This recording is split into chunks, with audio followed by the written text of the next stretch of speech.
All right, 8:30 on a Saturday.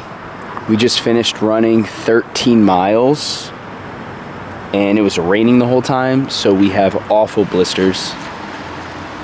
We are at Dunkin' Donuts right now. I'm gonna treat myself to a little Dunkin' Donuts. After running a 13-mile run on a Saturday morning, I think we deserve a little Dunkin' Donuts. Am I right? So today we got a lot of stuff on the calendar actually. We have a business meeting at 9:30 with one of my business partners and a potential client. We are going to start doing a lot more content for real estate agents.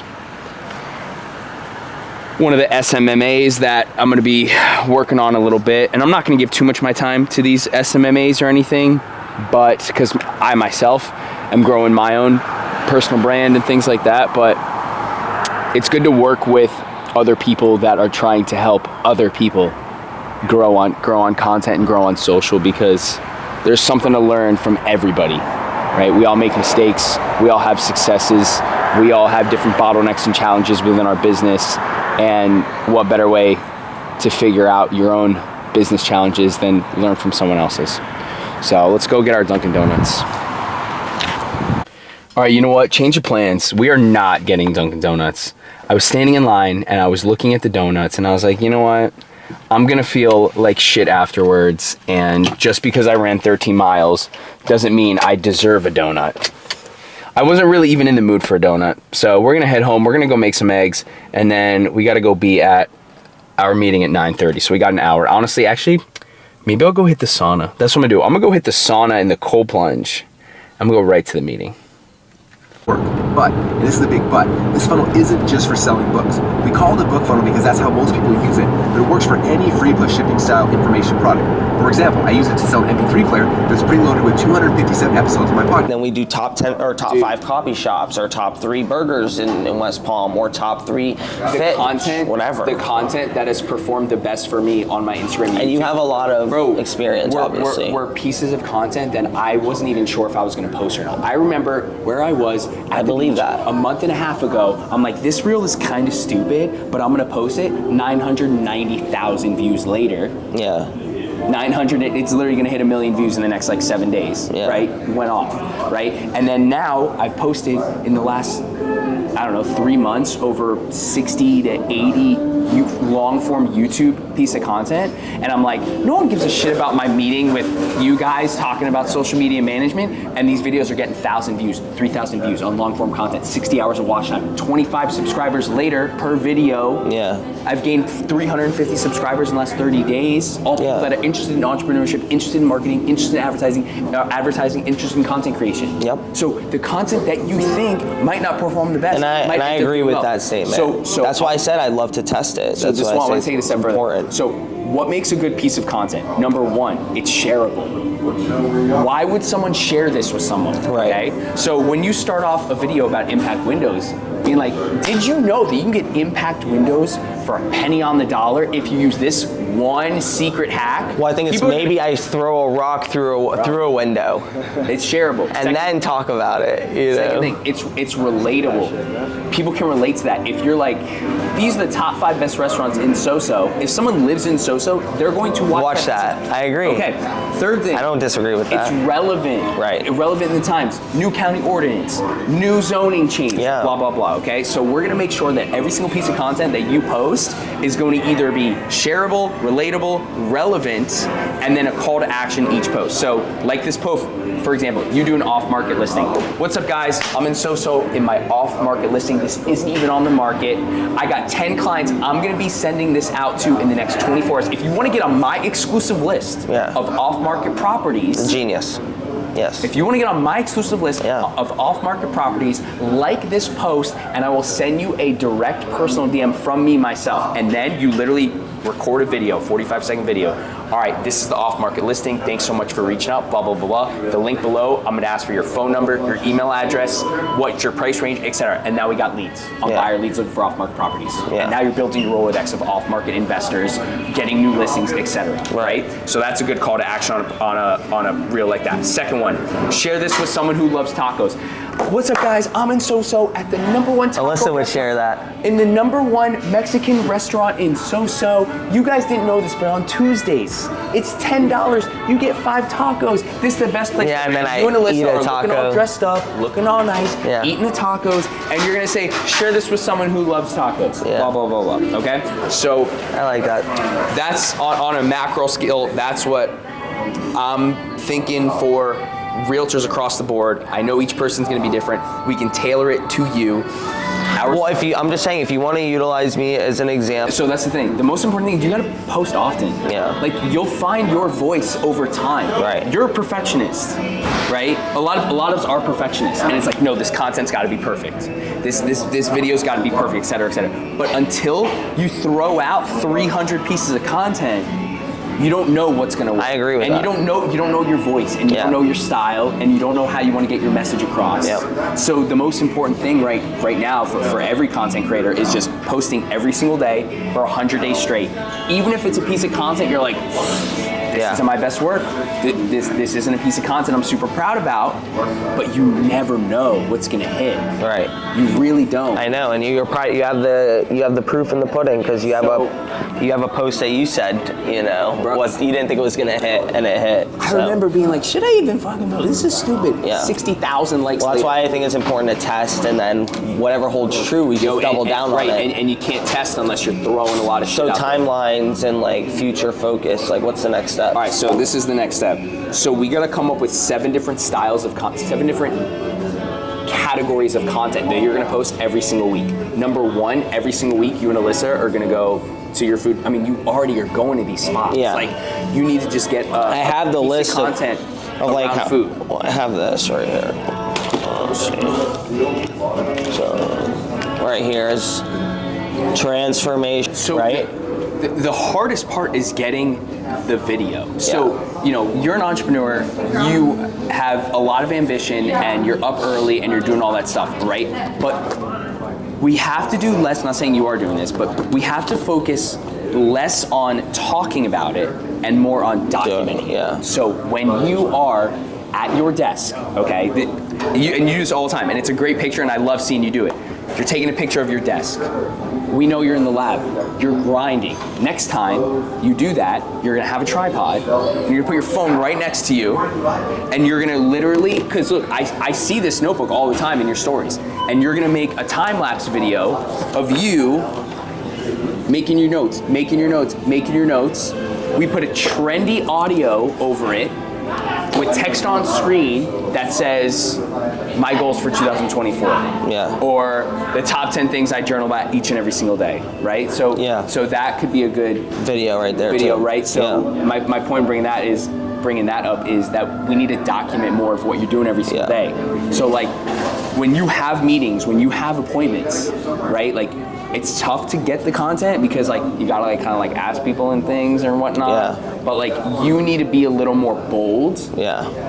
When you're doing like the work, documenting it. Yeah. And you're with Alyssa all the time. Like, when you guys are doing showings, instead of just taking videos like of the house, whatever, all she has to do is take a video of you walking through the house. I'm not asking you to say like, what's up guys, welcome to my 4-bedroom, 2,800 square foot, single family, non-HOA. But if there's a video of you just walking through the house, and we put trendy audio over it with text on screen of new off-market listing with like a banger rap song over top of it, you're not saying a word. You're not even looking at the camera. You're just fresh in your suit, taking your sunglasses off, walking to the house. Yeah. So if you can just get a lot of footage over the next 30 days, we're gonna have an archive, a library of content to create content around. Yeah. So the hardest part is getting the video. I agree. Like, the hardest part is like me. Like, I'm taking out a tripod and I'm, micing up at a random meeting with my friends. You know what I mean? Which is awesome.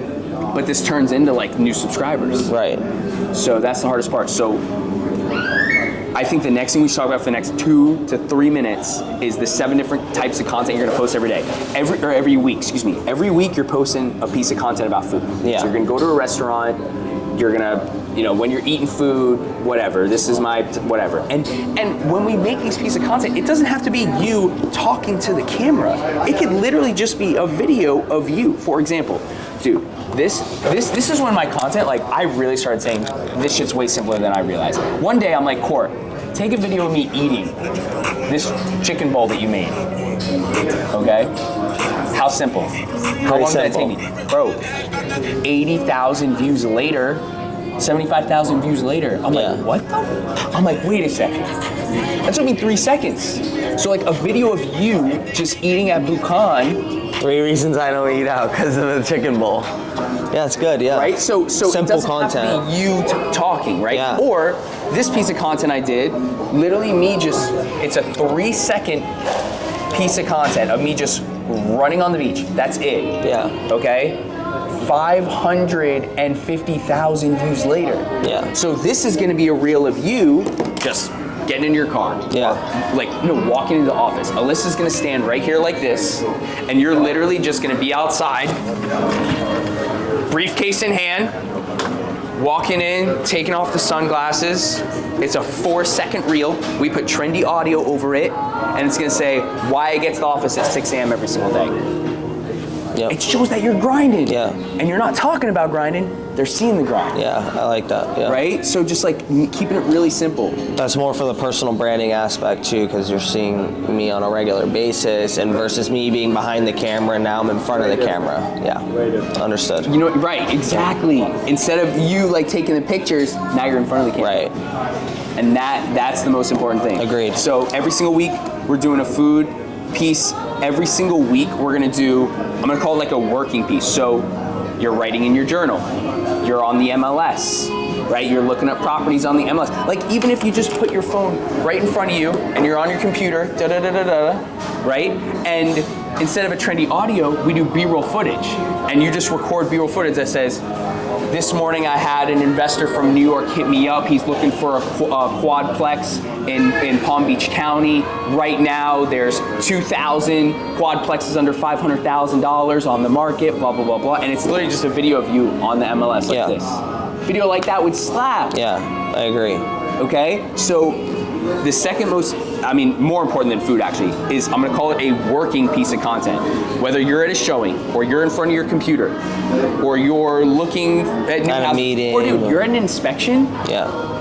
Like get on your knees and go under the sink and look at what the inspector's looking at. Yeah. Right? Yeah. A video of you on your knees, like in your suit and getting shit. down and dirty. Yes. Yeah. That's a piece of content. Don't worry, I'm checking, make sure he's right. Bro, that's a piece of content. If you could post a piece of content like that every single day, you would kill it. Because I think I know for a fact that realtors should be posting content every single day, but I think that the mindset of why realtors are posting content is to generate new buyer and seller leads, when that is not the goal here. The goal here is to nurture and stay in flow with your sphere of influence. The people that already like you, the people that already trust you, the people that are already gonna work with you, being top of mind to them each and every single day.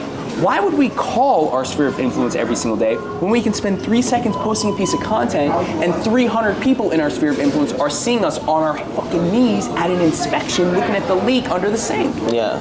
That are seeing us at 6 a.m. Looking for off-market properties for our clients from New Jersey. Yeah.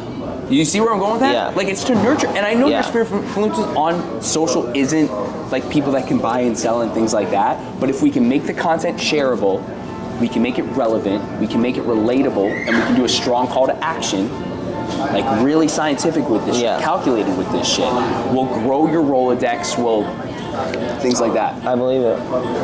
Sorry if I'm coming off too like... No, you're not. No, I believe it 100%. I think it's important. A lot of energy, I apologize, but... No, it's fine. I'm super passionate about this. Yeah, no, I am too. I think... The number one way I get new clients is through Instagram DM. And what I do is I send 100 DMs every single day. Here is the score sheet from this week of how many DMs I sent, how many emails I sent, how many texts I sent. It's pretty blank throughout the later portion of the week because I was out of town, but here's the last the last 2 weeks, I'll show you guys. So this is how I track my outreach. So every single day, this is Monday, Tuesday, Wednesday, Thursday, Friday, how many calls, how many texts, how many DMs, how many emails. And I try to send 100 DMs every single day. And that's how I get 8 out of 10 of my clients, is just literally DMing the people that watch my stories. So from doing that, I'm trying to think of other ways to do very personal warm/cold outreach. I don't know if it's warm, I don't know if it's cold. I don't know what Hormozy would call that. I think Hormozy would call that warm outreach because it's people that already know me, people that already like me, and people that somewhat trust me if they're willing to give me a follow and engage with my content. But I've been slacking at doing this over the last couple days because I was out of town, but also because my calendar is pretty full right now. I have almost max capacity of clients, which is a good thing for sure. And this was a very good month. Definitely made like 8 grand, potentially even more this month, which is amazing. So definitely got to keep that going. But